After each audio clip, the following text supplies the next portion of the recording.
construire son projet professionnel. Alors, quel est le statut d'un élève de 3e? Eh bien, un élève est sous le statut scolaire. Est-ce que les stages de 3e sont obligatoires? Oui, ils sont obligatoires en classe de 3e. Quels sont les différents lieux où peuvent avoir lieu les stages? Eh bien, tout simplement dans une entreprise, qu'elle soit privée ou publique, chez un artisan, dans un supermarché, toutes les entreprises où il y a du travail, tout simplement. Quel est le rôle des stages de 3e et de 4e? Ça aide le jeune à choisir une activité, ça lui permet de rencontrer des professionnels, de devenir un peu plus autonome, de se rendre compte de la rigueur de certains métiers, et d'éviter de se lancer dans une filière professionnelle qui finalement ne lui plaît pas ou ne lui est pas adaptée. Comment trouve-t-on un stage? Pour trouver un stage dans une entreprise, on se déplace, on demande en général s'ils prennent des stagiaires, ou alors on peut demander à ses camarades dans quelle entreprise ils sont allés avant, ou demander de l'aide à ses professeurs. Mais il suffit d'aller dans les commerces ou les entreprises, qui en général vont répondre s'ils prennent des stagiaires ou non. Comment peut-on contacter une entreprise? Soit en y allant directement, soit en envoyant un courrier, soit en les appelant. Quel est le document qui lie le stagiaire, le collège et l'entreprise? C'est la convention de stage, qui est une sorte de contrat qui est signé entre le stagiaire, le collège et l'entreprise. Ça permet de définir la durée du stage, les horaires, savoir qui s'occupe de l'élève. Qui doit signer ce document? Le stagiaire doit signer ce document, ses parents, le chef d'entreprise et le directeur de l'établissement scolaire. Sachant que le stagiaire, on le fait signer principalement pour qu'il sache bien ce qu'il fait, mais comme il n'est pas encore majeur, il est sous la responsabilité de ses parents ou de ses responsables légaux.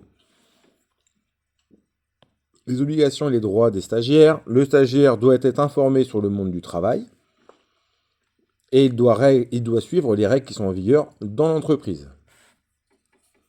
Les obligations et les droits du chef d'entreprise. Le chef d'entreprise peut mettre fin au stage de l'élève si ça se déroule mal et doit informer le chef d'établissement en cas d'absence. Il existe plusieurs organismes qui peuvent t'aider à retrouver des stages. Déjà, tu peux demander à tes professeurs.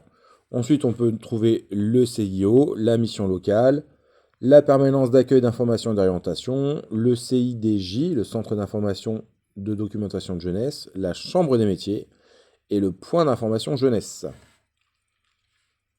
Quelle formation peut être suivie après la 3e? Après la 3e, on peut suivre soit la voie scolaire en lycée professionnel, soit la voie de l'apprentissage en CFA. Alors un CFA, c'est un centre de formation pour apprentis où on prépare un CAP, un certificat d'aptitude professionnelle. On prépare les CAP soit dans les lycées professionnels, les LP, ou dans les centres de formation des apprentis, les CFA. Il existe aussi des lycées professionnels agricoles, donc des LPA, qui préparent au métier de l'agriculture. Quand on a un apprentissage, quel document on signe? On signe un contrat de travail. Quels sont les droits et les obligations d'un apprenti? L'apprenti doit être formé. Il a des congés payés et un salaire. Attention, les congés payés, on n'est plus qu'à 5 semaines de congés par an et on touche un salaire en fonction de son âge, qui est un pourcentage du SMIC. On a le droit à des conditions de travail adaptées à son âge. Souvent, le travail de nuit est interdit. L'apprenti suit ses cours au CFA automatiquement sur un calendrier qui lui est fourni par le CFA. Il doit respecter les règles de l'entreprise et effectuer son stage toujours dans la même entreprise.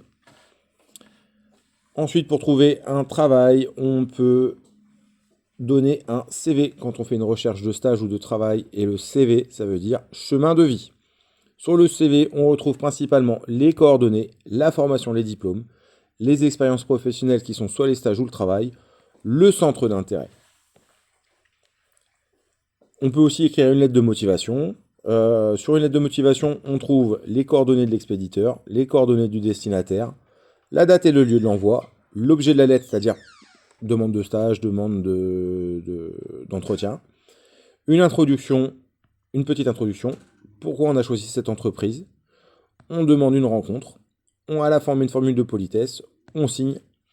Et pour un stage, on demandera bien sûr en plus la durée et la date de stage, ainsi que la convention à envoyer.